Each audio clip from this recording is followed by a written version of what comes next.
Inflation has been moderating in recent months, but prices are still nearly 24% higher than at the start of the pandemic. Look at this. I mean, just your costs are up versus a year ago. Groceries, 85%, utilities, 78%, healthcare, 67%, housing, 66%, gasoline, 54%. The bottom line is this: Americans feel like prices are rising in each and every single part of their lives. Homeownership feels increasingly out of reach for many American families. A new study finds more than 75% of homes across the U.S. are unaffordable for the average household. When people hear the phrase third world conditions, most immediately reject it when it's applied to the United States. The country is too rich, too advanced, too powerful for that comparison to feel accurate. And on the surface, that reaction makes sense. But the problem with surface level impressions is that they hide what's happening underneath. Because when you stop looking at averages and start looking at access to basic necessities, a different picture begins to emerge. Not everywhere, not all at once, but quietly, persistently, and affecting millions of people who are largely invisible to the rest of the country. The easiest place to see this contradiction is with something as fundamental as water. In a modern society, clean running water isn't a luxury. It's the baseline. It's the starting point for public health, sanitation, and basic dignity. And yet, in the United States, access to safe and reliable water is not as universal as most people assume. In 2024, a peer-reviewed study published in Nature Water analyzed U.S. census data and found that households without complete plumbing still exist across many American cities, not just in remote rural areas.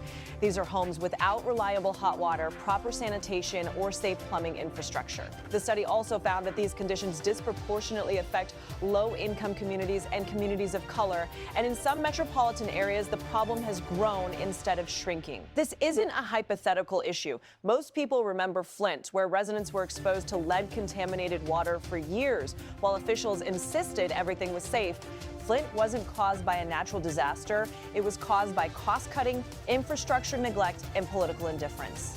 And while Flint became famous, researchers and water advocacy groups have repeatedly pointed out that it is not unique. It's simply one of the few cases that received national attention.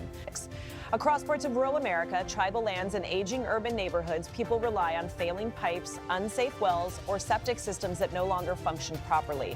When water has to be hauled, rationed, boiled, or avoided altogether, daily life begins to resemble conditions that development experts usually associate with poorer nations. That reality exists in the background of one of the richest countries in the world.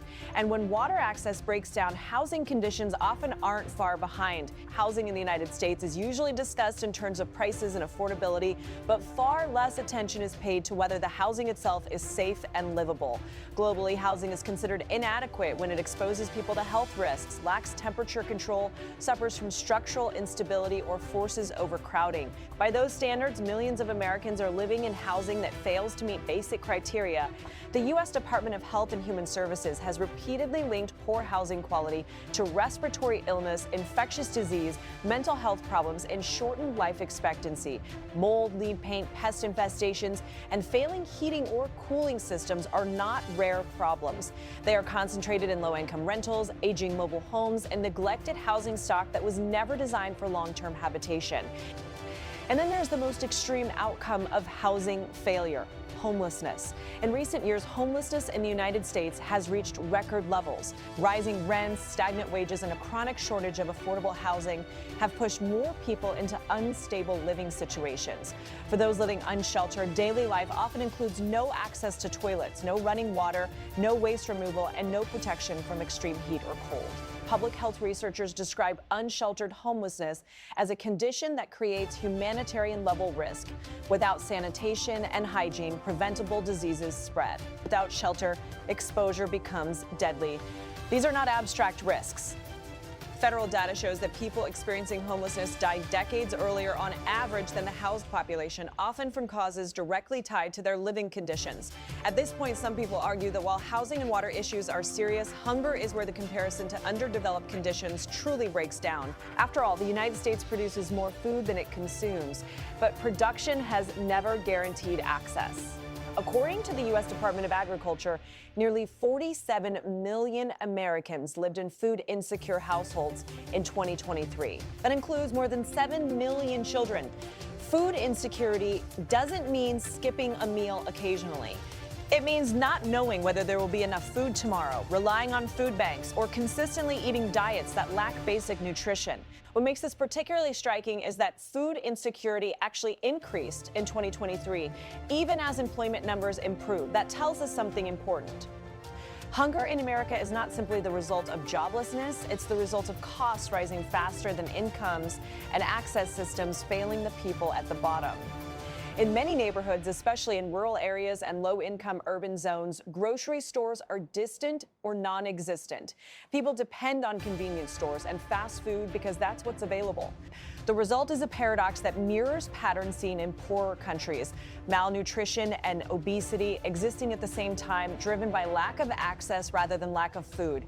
When water is unreliable, housing is unstable, and food access is uncertain, life becomes a constant exercise in survival. These conditions reinforce each other. Poor housing worsens health. Poor health makes stable work harder. Limited income restricts food choices. And all of it compounds over time. So why doesn't this feel like a national crisis? One reason is separation. Most Americans don't see these conditions. Poverty is geographically concentrated and socially isolated. Another reason is statistics. National averages hide local collapse. When overall wealth is high, suffering disappears into the margins. And finally, there's normalization. When deprivation persists long enough, it stops being shocking and starts being expected. This doesn't mean the United States is a poor country. It isn't. But it does mean that within its borders exist conditions that meet international definitions of severe deprivation. Not everywhere, not for everyone, but for millions. He says the uncomfortable truth is that wealth alone does not guarantee basic living standards. Those standards only exist when infrastructure is maintained, housing is treated as shelter rather than purely an investment, and access to essentials is protected regardless of income. What's happening now is not a sudden collapse, it's a slow erosion. One, that's easy to ignore if you're not living inside it, and the longer it's ignored, the more normalized it becomes.